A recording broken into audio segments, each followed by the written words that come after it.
Welcome back to Sanvi's taste world. ഇത് കണ്ട ബിരിയാണി പോലെ ഇരിക്കുമെങ്കിലും ബിരിയാണിയല്ല. ഇതാണ് നമ്മുടെ കണ്ണൂരുകാരുടെ സ്പെഷ്യൽ ഇറച്ചിച്ചോറ്. കണ്ണൂരുകാരുടെ മാത്രമല്ല, ഇതൊരു മലബാർ സ്പെഷ്യൽ ഐറ്റമാണ്. അപ്പോൾ നമുക്കിന്ന് ഇറച്ചിച്ചോറിൻ്റെ റെസിപ്പി നോക്കാം. ഞാൻ ഇവിടെ മട്ടൻ കൊണ്ടാണ് ഇന്ന് ഇറച്ചിച്ചോറ് ഉണ്ടാക്കുന്നത്.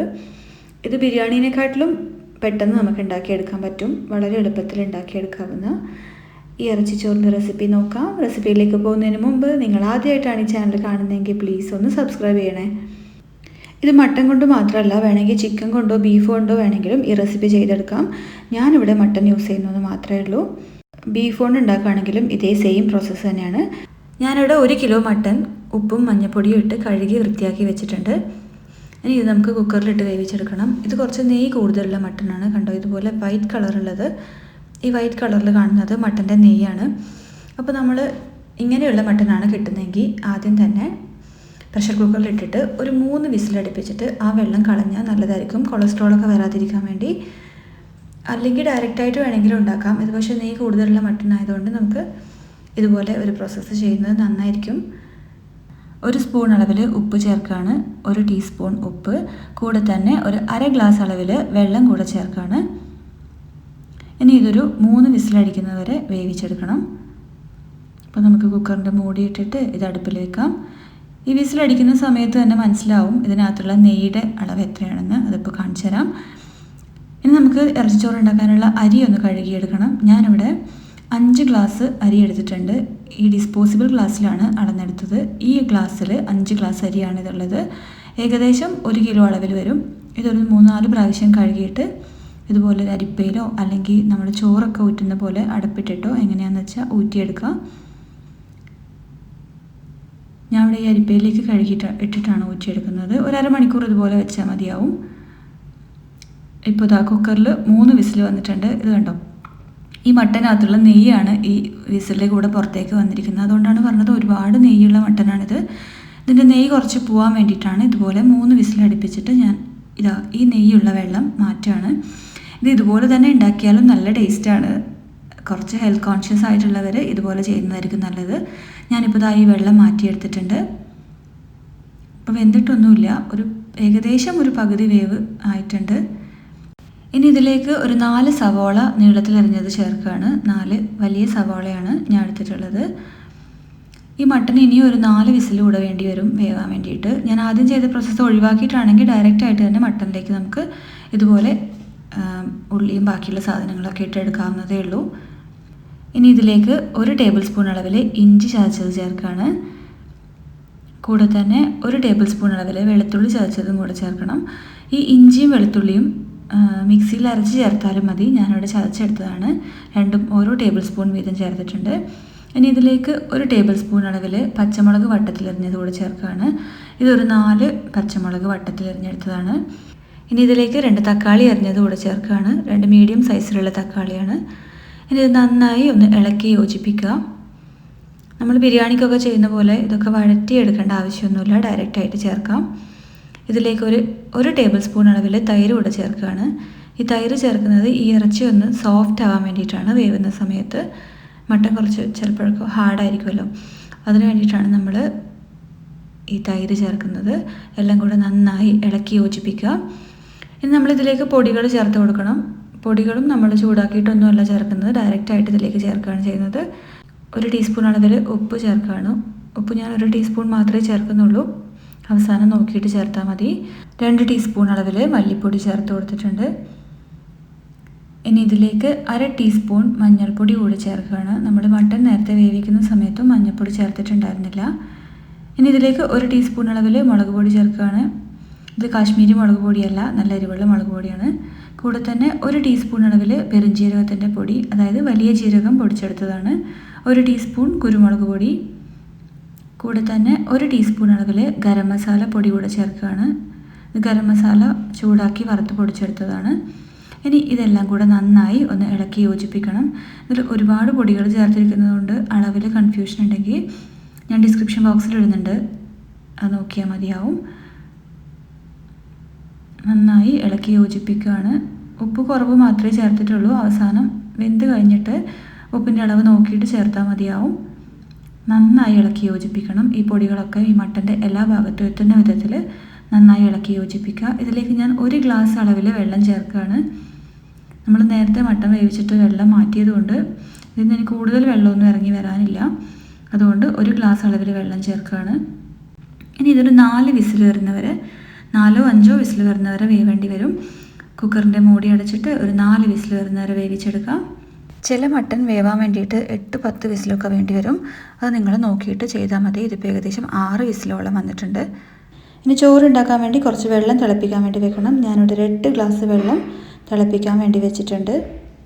നമുക്ക് ചോറ് തയ്യാറാക്കി എടുക്കാൻ വേണ്ടിയിട്ട് ഒരു വലിയ പാത്രം അടുപ്പിൽ വെച്ച് ഇതിലേക്ക് ഒരു 3 ടേബിൾ സ്പൂൺ അളവിൽ നെയ്യ് ചേർക്കാം. ഈ ഇറച്ചിച്ചോറിന് ബിരിയാണിക്ക് ചേർക്കുന്ന അത്രയും നെയ്യ് ആവശ്യമില്ല. ഞാൻ ഇവിടെ 3 ടേബിൾ സ്പൂൺ നെയ്യ് മാത്രമേ ചേർത്തിട്ടുള്ളൂ. കൂടെ തന്നെ 1 ടേബിൾ സ്പൂൺ അളവിൽ സൺഫ്ലവർ ഓയിൽ കൂടെ ചേർത്തിട്ടുണ്ട്. ഇനി ഇതിലേക്ക് നമുക്ക് നെയ്ച്ചോറിന് വേണ്ടിയിട്ട് ഒരു സവാള അരിഞ്ഞത് ചേർക്കാം. നന്നായി ഒന്ന് വഴറ്റിയെടുക്കാം. നല്ല ഗോൾഡൻ ബ്രൗൺ കളറാവുന്നത് വരെ വഴറ്റിയെടുക്കണം. ഇതിലേക്ക് ഒരു 2 കഷ്ണം പട്ട, ഒരു 5-6 ഗ്രാമ്പൂ, 2 വയനയില ഇത്രയും ചേർത്ത് നന്നായി ഒന്ന് വഴറ്റിയെടുക്കാം. ഈ സവാള ഒന്ന് ബ്രൗൺ നിറമായി വരുന്ന സമയത്ത് നമുക്ക് കഴുകി ഊറ്റി വെച്ചിരിക്കുന്ന അരി ഇതിലേക്ക് ചേർക്കാം. ഞാൻ ഇവിടെ ജീരകശാല അരിയാണ് എടുത്തിട്ടുള്ളത്. ഏത് ബസ്മതി റൈസ് വേണമെങ്കിലും ഈ ഇറച്ചിച്ചോറിന് വേണ്ടി ഉപയോഗിക്കാം. ഇതിലേക്ക് ആവശ്യത്തിനുള്ള ഉപ്പ് ചേർക്കാം. ഞാനിവിടെ ഒരു 2.5 ടീസ്പൂൺ അളവിൽ ഉപ്പ് ചേർക്കുകയാണ്. ടീസ്പൂണാണ്, ടേബിൾ സ്പൂൺ അല്ല. നന്നായി ഒന്ന് ഇളക്കി യോജിപ്പിക്കാം. ഈ ജീരകശാല അരിക്ക് അരിയുടെ നേരെ ഇരട്ടി വെള്ളമാണ് സാധാരണ ചേർക്കാറുള്ളത്. ഞാനിവിടെ 5 ഗ്ലാസ് ജീരകശാല അരിയാണ് എടുത്തിട്ടുള്ളത്. ഇതിന് വേണ്ടിയിട്ട് 8 ഗ്ലാസ് വെള്ളം തിളപ്പിക്കാൻ വെച്ചിട്ടുണ്ട്. ബാക്കിയുള്ള 2 ഗ്ലാസ് വെള്ളം നമ്മൾ മസാലയിൽ നിന്നാണ് ചേർക്കുന്നത്. അതാണ് ഈ ഇറച്ചിച്ചോറിൻ്റെ പ്രത്യേകത. ഇപ്പോൾ ഈ വെള്ളം, തിളച്ച വെള്ളം ഇതിലേക്ക് ചേർക്കുകയാണ്. നന്നായി വെട്ടി തിളക്കുന്ന വെള്ളമാണ് ചേർക്കേണ്ടത്. എങ്കിൽ മാത്രമേ നമുക്ക് ചോറ് നല്ല വിട്ട് കിട്ടുള്ളൂ. നന്നായി ഇളക്കി യോജിപ്പിച്ചിട്ട് ഇതടച്ച് വെച്ച് വേവിക്കാം. ഇനി നമ്മുടെ മസാല എന്തായി നോക്കാം. ഇപ്പോൾ കുക്കറിൻ്റെ പ്രഷറൊക്കെ പോയിട്ടുണ്ട്. നമുക്ക് ഈ മൂടി ഒന്ന് പതുക്കെ തുറന്ന് നോക്കാം. ഇപ്പോൾ നമ്മുടെ മസാല നല്ല അടിപൊളിയായി റെഡിയായി വന്നിട്ടുണ്ട്. ഇതിനകത്ത് മട്ടനൊക്കെ നന്നായിട്ട് വെന്തിട്ടുണ്ട്. ഇനി ഇതിനകത്ത് നിന്ന് ഈ മട്ടൻ പീസസ് മാത്രം നമുക്ക് കോരി മാറ്റിയെടുക്കണം. എന്നിട്ട് ബാക്കിയുള്ള മസാല നമ്മുടെ ചോറിലേക്ക് ചേർക്കേണ്ടതാണ്. അപ്പോൾ ഞാൻ ഈ മട്ടൻ്റെ പീസസ് മാത്രം കോരിയെടുക്കുകയാണ്. നമ്മുടെ ചോറിൽ 2 ഗ്ലാസ് വെള്ളം കുറച്ചിട്ടാണ് ചേർത്തിട്ടുള്ളത്. ആ ബാക്കിയുള്ള 2 ഗ്ലാസ് വെള്ളം ഈ മസാലയിൽ നിന്നാണ് ചേർക്കാനുള്ളത്. അപ്പോൾ ഇത് ഏകദേശം ആ ഗ്ലാസ്സിൽ തന്നെ അളന്നിട്ട് ചേർക്കണം. അങ്ങനെയാകുമ്പോൾ നമുക്ക് കൃത്യമായിട്ടൊരു കണക്ക് കിട്ടും. അപ്പോൾ ഇതിനകത്തുനിന്ന് കഷ്ണങ്ങളൊക്കെ കോരി മാറ്റിയിട്ടുണ്ട്. ഇനി ഈ മസാല നമുക്ക് നമ്മൾ അരി അളന്നെടുത്ത അതേ ഗ്ലാസ്സിൽ തന്നെ ഒഴിച്ച് അളന്നിട്ട് ഈ അരിയിലേക്ക് ചേർക്കാം. ഇതിപ്പോൾ ഏകദേശം ഒരു 1.25 ഗ്ലാസ് അളവിലുണ്ട്. ഇനി നമ്മൾ ഇതൊരു പകുതി വേവാവുന്ന സമയത്ത് ബാക്കിയുള്ള ഇറച്ചി കഷ്ണങ്ങൾ കൂടി ഇതിലേക്ക് ചേർക്കും. ആ സമയത്ത് ഈ വെള്ളത്തിൻ്റെ അളവൊക്കെ കറക്റ്റായി വന്നോളും. അത് നന്നായി ഒന്ന് ഇളക്കി യോജിപ്പിച്ച ശേഷം അടച്ചു വെക്കാം. ഒരു 5 മിനിറ്റ് അടച്ചു വെച്ചാൽ മതിയാവും. അതിനുശേഷം നമുക്ക് ഈ ഇറച്ചി പീസസ് കൂടെ ഇതിലേക്ക് ചേർക്കണം. ഇപ്പോൾ ഏകദേശം 5 മിനിറ്റ് കഴിഞ്ഞിട്ടുണ്ട്. ഇനി ഇതിലേക്ക് നമ്മൾ മാറ്റി വെച്ചിരിക്കുന്ന മട്ടൻ കൂടെ ചേർക്കുകയാണ്. ഇപ്പോൾ നമ്മുടെ വെള്ളത്തിൻ്റെ അളവൊക്കെ നല്ല കൃത്യമായി ബാലൻസായി വന്നിട്ടുണ്ട്. നന്നായി ഇളക്കി യോജിപ്പിക്കാം. ഈ മസാല ചേർക്കുന്നില്ല എന്നുണ്ടെങ്കിൽ മസാല മാറ്റി വെച്ചിട്ട് വേവിച്ചെടുത്ത് അവസാനം മിക്സ് ചെയ്താലും മതി. ഇതിലേക്ക് ഒരു പിടി മല്ലിയില അരിഞ്ഞത് കൂടി ചേർക്കുകയാണ്. നമ്മളിതുവരെ മല്ലിയിലയൊന്നും ചേർത്തിട്ടുണ്ടായിരുന്നില്ല. കൂടെ തന്നെ കുറച്ച് കറിവേപ്പില കൂടെ ചേർക്കാം. ഇനി ഇതിലേക്ക് ഒരു കാര്യം കൂടെ ചേർക്കാനുണ്ട്. കുറച്ച് ചെറുനാരങ്ങ നീര്, ഒരു ചെറുനാരങ്ങയുടെ പകുതി ഇതിലേക്ക് പിഴിഞ്ഞ് ചേർക്കുകയാണ്. ഈ ചോറൊക്കെ നന്നായി വിട്ട് കിട്ടാൻ വേണ്ടിയിട്ടാണ് നമ്മൾ ചെറുനാരങ്ങ നീര് ചേർക്കുന്നത്. ബിരിയാണി വെക്കുന്ന സമയത്ത് നമ്മൾ ചേർക്കാറുള്ളതാണ്. നന്നായി ഒന്ന് ഇളക്കി യോജിപ്പിച്ച് അടച്ചു വെച്ച് വേവിക്കാം. ഈ സമയത്ത് ഒന്ന് ഉപ്പ് നോക്കിയിട്ട് വേണമെന്നുണ്ടെങ്കിൽ കുറച്ചുകൂടെ ഉപ്പ് ചേർക്കാം. ഞാൻ ഇത്തിരി കൂടെ ഉപ്പ് ചേർത്തിട്ടുണ്ട്. ഇത് അടച്ചു വെച്ച് വേവിക്കാം. ഒരു 15 മിനിറ്റ് കൊണ്ട് ഇത് റെഡിയായി കിട്ടും. ഞാൻ അവിടെ അടച്ചു വെച്ചിട്ട് ഇടയ്ക്ക് ഒന്നുകൂടി ഒന്ന് ഇളക്കി കൊടുത്തിട്ടുണ്ട്. ഇപ്പോൾ 15 മിനിറ്റ് കഴിഞ്ഞു. നമ്മുടെ ഇറച്ചിച്ചോറ് നല്ല അടിപൊളിയായി റെഡിയായി വന്നിട്ടുണ്ട്. നന്നായി ഒന്ന് ഇളക്കി യോജിപ്പിക്കാം. ചോറൊക്കെ നന്നായി വെന്തിട്ടുണ്ട്. ഇനി ഇത് നന്നായി ഒന്ന് ഇളക്കി കൊടുക്കുക. ഇതുപോലെ അടിയിലുള്ള ചോറൊക്കെ മുകളിൽ വരുന്ന വിധത്തിൽ നന്നായി ഒന്ന് ഇളക്കിയിട്ട് ഫ്ലെയിം ഓഫ് ചെയ്യാം. ഇതൊന്ന് നന്നായി പരത്തി വെച്ച ശേഷം ഫ്ലെയിം ഓഫ് ചെയ്തിട്ട് ഒരു 10 മിനിറ്റ് കൂടി ഇതേപോലെ ഒന്ന് അടച്ചിടാം. നമ്മുടെ ഇറച്ചി ചോറ് നല്ല പെർഫെക്റ്റായി റെഡിയായി വന്നിട്ടുണ്ട്.